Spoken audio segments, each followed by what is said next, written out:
آ رہی ہیں. اچھا، میں نے کہا خاموشی اتنی ہے جی تو. سر آ رہی ہے. اچھا نہیں سر آ رہی ہے اچھا آواز. اچھا ایلڈر فر تھیری کے بعد ہم اس کی بات کریں مزید تھیریز. ان دو تھیریز کے بعد سب سے پہلے ٹریڈیشنل تھیری. یہ تھیری ریوارڈ اینڈ پنشمنٹ پہ بیس کرتی ہے. اس کے بعد ہے ٹو فیکٹر تھیری. اس کے تین نام ہیں. موٹیویشن ہائیجین تھیری، نام بھی یاد رکھ لیجئے. ہرٹزبرگ ڈوئل فیکٹر تھیری یا two factor theory of Herzberg. تو ہرٹزبرگ نے یہ تھیری دی. اس نے کہا کہ دو طرح کے فیکٹرز ہوتے ہیں جو ہمارے ورکرز کو، ٹیچرز کو، امپلائیز کو موٹیویٹ رکھتے ہیں اور ان کو سیٹسفائی رکھتے ہیں یا ڈس سیٹسفائی رکھتے ہیں. فریڈرک ہرٹزبرگ اور اس کے دو کولیبوریٹر مونسر اور سر یہ چینج نہیں ہوا ہے میرے پاس، تو مجھے پتہ سائڈربرگ نہیں نے یہ چل رہا کہ آپ موٹیویشن کیا پڑھا رہے ہائیجین ہیں. تھیری جو ہے وہ ڈیولپ کی ہے. ہو جائے گی تھوڑے سے کچھ سیکنڈ بعد. تو انہوں نے 14 فیکٹرز جو ہے وہ سلیکٹ کیے اور ان کو ڈیوائڈ کر دیا دو کیٹیگریز کے اندر. 14 فیکٹرز لیے، 14 کمپوننٹ لیے اور ان کو دو میں ڈیوائڈ کیا دو کیٹیگریز کے اندر. پہلے انہوں نے رکھے موٹیویٹنگ فیکٹر اور دوسرے انہوں نے رکھے D motivating factor, hygiene factor. انہوں نے کہا کہ وہ فیکٹر جو کسی ورکر کو کام کرنے کے لیے انرجائزر کا رول پلے کرتے ہیں، موٹیویشن کا رول پلے کرتے ہیں، وہ موٹیویٹنگ فیکٹر یا سیٹسفائر کہلاتے ہیں. جیسے جو ہے وہ ورک کو انجوائے کرنا. اچھا جیسے فیلنگ ریکگنیشن، آپ اپنے کام میں جو ہے وہ عزت محسوس کریں کہ جی میں کر رہا ہوں. ورک پروگریشن، آپ کے کام کے اندر جو ہے آئے روز بہتری آ رہی ہو، تو یہ آپ کو موٹیویٹ کرتے ہیں. لوگ آپ کو تعریف کر رہے ہوں آپ کی، تو یہ آپ کو موٹیویٹ کرتے ہیں. ان کو موٹیویٹنگ فیکٹر یا سیٹسفائرز کہا جاتا ہے. دوسرا ہائیجین فیکٹر، ان کو ہم ڈس سیٹسفائر کہتے ہیں. یہ وہ فیکٹر ہیں اگر یہ موجود نہ ہوں، اگر یہ موجود نہ ہو تو امپلائیز جو ہے، ورکرز جو ہے، ٹیچر جو ہے وہ ڈس سیٹسفیکشن فیل کرتے ہیں اور کام نہیں کرتے، کام کرنا چھوڑ دیتے ہیں. تو اس میں موٹیویشن ان کی ختم ہو جاتی ہے. جیسے سیلری ہے، اب سیلری نہ ہو، کسی کو کہا جائے کہ جی سیلری نہیں ہے تو آپ لوگ جو ہے، ملک کے حالات ڈاؤن ہیں تو آپ لوگ جو ہے وہ پڑھائیں.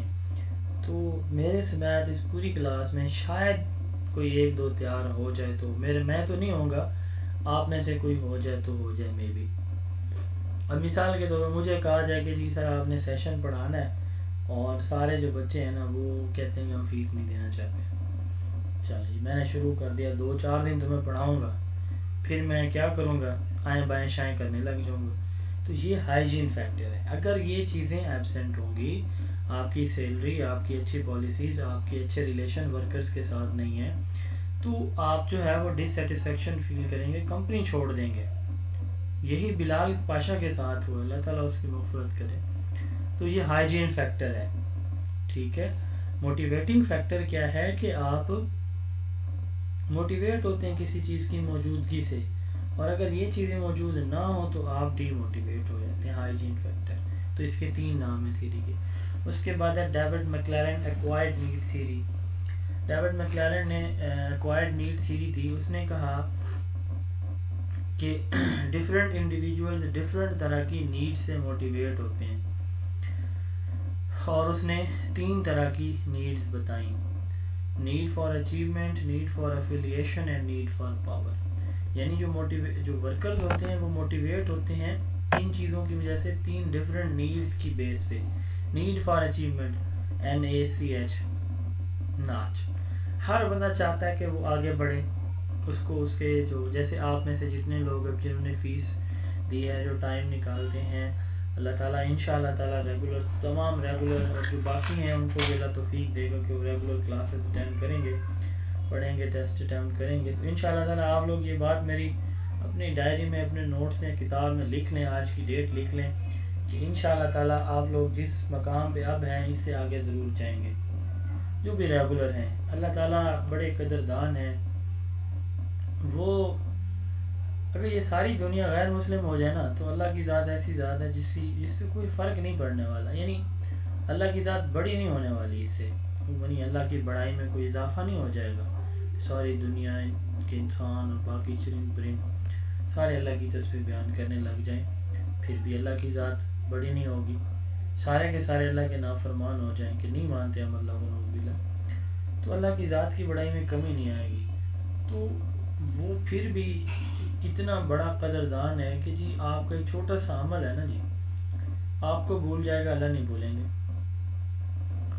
تو اب رزق حلال ہے، عبادت ہے، رزق حلال کے لیے محنت بھی بڑی امپورٹنٹ فیکٹر ہے، اور آپ محنت کر رہے ہیں رزق حلال کے لیے تو یقیناً اس میں اللہ کی مدد ساتھ ہوتی ہے، اور اللہ کی مدد ساتھ رہتی ہے ان لوگوں کے جو کنسسٹنٹ رہتے ہیں اور جو یہ سمجھتے ہیں کہ بے شک اللہ تعالیٰ جسے چاہے نواز دے، یہ ایک الگ بات ہے، لیکن میں اجتماعی بات کر رہا ہوں، عمومی بات کر رہا ہوں جو جنرل ہے، کہ آپ جو ہے وہ کہیں کہ ہم پڑھیں گے نہیں اور بغیر پڑھے آخری ہفتے کتابیں لے کر اور امپورٹنٹ ٹاپکس دیکھ لیں گے اور کوالیفائی کر جائیں گے، ایسا نہیں ہوتا. تو جو کر رہے ہیں ایسا کہ جی محنت کر رہے ہیں تو انشاءاللہ تعالیٰ they will reach their required level, یا اپنے جو پیشن کا لیول ہے ان کا، وہ انشاءاللہ تعالیٰ وہاں پہ یہ جو نیڈ فار اچیومنٹ کی ہم بات کریں وہ اس پہ پہنچیں گے. Desire to excel, set challenging goals and attain success through own efforts, اس اسٹیجز سے میں اور آپ گزر رہے ہیں، اچیومنٹ کے لیے ہم کام کر رہے ہیں، انشاءاللہ آپ لوگ جائیں گے اپنی منزل پہ. نیڈ فار افیلیشن، جب آپ اپنی ٹارگیٹس اچیو کر لیتے ہیں تو آپ ریلیشن شپ کی بات کرتے ہیں کہ آپ اب جو ہے وہ پرنسپل، ہیڈ ماسٹر، لیکچر بن گئے ہیں، ایڈمنسٹریس لیکچر بن گئی ہیں، تو اب پہلے نمبر پہ تو آپ نے اچیومنٹ لے لی، اس کے لیے آپ نے جو ہے وہ موٹیویٹڈ تھے. اب ہے افیلیشن، آپ یہ چاہتے ہیں کہ آپ کی ریپوٹیشن بہت اچھی ہو، اوپر بھی اپنی اعلیٰ اتھارٹی کے ساتھ اور اپنی لوور جو آپ کی اسٹاف ہے ان کے ساتھ بھی، تو یہ نیڈ فار افیلیشن ہوگی. نیڈ فار پاور، ہر ایک بندہ چاہتا ہے کہ اس کے پاس کچھ نہ کچھ اختیار ہو، وہ کوئی ٹیم کو لیڈ کرے، ٹھیک ہے، تو اس کے نیچے کام کرنے والی ایک ٹیم ہو، تو اس کو کہتے ہیں ہم need for power. Desire to influence, lead and control others, تو یہ دو طرح کی ہوتی ہے. پرسنل پاور، یہ اپنے بینیفٹس کے لیے جب ہم چیزیں کنٹرول کر رہے ہوں، اور سوشل پاور جس میں ہم دوسروں کی بہتری کے لیے چیزیں کنٹرول کر رہے ہوں. تو یہ تین طرح کی نیڈز ایکوائرڈ نیڈ تھیوری کے اندر آتی ہیں. میک ڈوگل تھیوری آف انسٹنکٹ، تو میک ڈوگل نے کہا کہ ہماری بہت ساری خصوصیات انہیریٹڈ ہوتی ہیں جو ہم والدین سے لیتے ہیں، جو ہمیں موٹیویٹ کرتے ہیں کسی بھی کام کو کرنے کے لیے، جو ہمیں یعنی ہماری ان بورن کچھ خصوصیات ہوتی ہیں. انسٹنکٹ کہتے ہیں ہمارے نیچرل ان بورن جو بیہیویئر یا ریسپانسز ہوتے ہیں ان کو، یہ ہمیں موٹیویٹ کرتے ہیں کسی بھی کام کے کرنے کے لیے. تو میک ڈوگل نے کہا کہ یہ جو ہے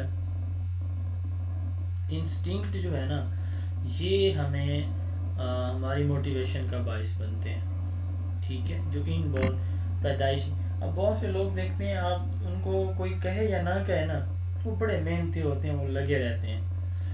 میرا ایک دوست تھا، اس کا نام بھی بلال تھا، آج کل وہ پلانٹ پروڈکشن آفیسر ہے بکھر میں. وہ پرائمری اسکول ٹیچر تھا، میرا بہت اچھا، سب سے اچھا دوست تھا. تو میں آپ کو یہ یقین سے بتا رہا ہوں کہ میں اسسٹنٹ ایجوکیشن آفیسر تھا، میرے وہ سرکل میں نہیں تھا اس کا اسکول، پرائمری اسکول میں وہ تھا. تو میں آتے جاتے نا اس کے اسکول جاتا تھا، میں نے اس کو کال کرنی ہوتی تھی، میں اس کو کال کرتا تھا. آپ یقین نہیں کریں گے وہ میری کال اس لیے نہیں اٹھاتا تھا کہ اس وقت وہ پڑھا رہا ہوتا تھا، اور وہ 30 منٹ پڑھا رہا ہے، 40 منٹ، اس کے بعد وہ کال بیک کرے یا میسج کرے گا، جی کیا بات تھی آپ کی کال آئی ہوئی. کئی دفعہ ایسا ہوا کہ میں اس کے اسکول چلا گیا، وہ پڑھا رہا ہوتا ہے، اور جب تک وہ اپنا پیریڈ مکمل نہیں کر لیتا تھا، ٹاپک مکمل نہیں کر لیتا تھا، تب تک وہ باہر نہیں آتا تھا. میں باہر بیٹھ کے اس کا ویٹ کرتا تھا. میں آپ کو حقیقت بتا رہا ہوں. اسی کے اسکول میں ایک اور ٹیچر تھا جو آج بھی موجود ہے، تو وہ اس وقت سی ایس ایس کی اٹیمپٹ دے رہا تھا، اور بلال پڑھا رہا ہے اور وہ باہر بیٹھ کے اپنا پڑھ رہا ہے، دوسرا ٹیچر. تو ایسے نا میری ایک دفعہ ایک تیسرے بندے سے ڈسکشن ہوئی، میں کہ یار میرا دل کہتا ہے کہ بلال یہاں سے چلا جائے گا اور یہ جو دوسرا ظہیر ہے نا، یہ یہیں پہ ہی رہے گا. تو میری کوئی پیش گوئی آپ کہہ سکتے ہیں اس کو کہ تھی، وہ چیزوں کو دیکھ کے آپ یقین کریں کہ بلال جو ہے اس سے وہ چند ماہ بعد اس کی سلیکشن ہو جاتی ہے، اور وہ جو ظہیر ہے ٹیچر دوسرا، وہ آج تک وہیں پہ ہی ہے، پرائمری ٹیچر ہی، جو سی ایس ایس میں شاید 2 دفعہ اٹیمپٹ دے چکے ہیں۔ تو بات کرنے کا مقصد یہ ہے کہ اب وہ اس کی نس نس کے اندر جو ہے بلال کی، کہ میں نے محنت کرنی، میں نے آگے بڑھنا ہے، وہ چیز موجود تھی، نیچرل تھی، انہیریٹڈ تھی، دوسرے ٹیچر میں نہیں تھی۔ اس کو آفیسر آتے کہتے بھائی مہربانی کریں گھر جائے، لیکن اس پہ کوئی آج تک نہیں اثر ہوا۔ تو انسٹنکٹ اس کو کہتے ہیں۔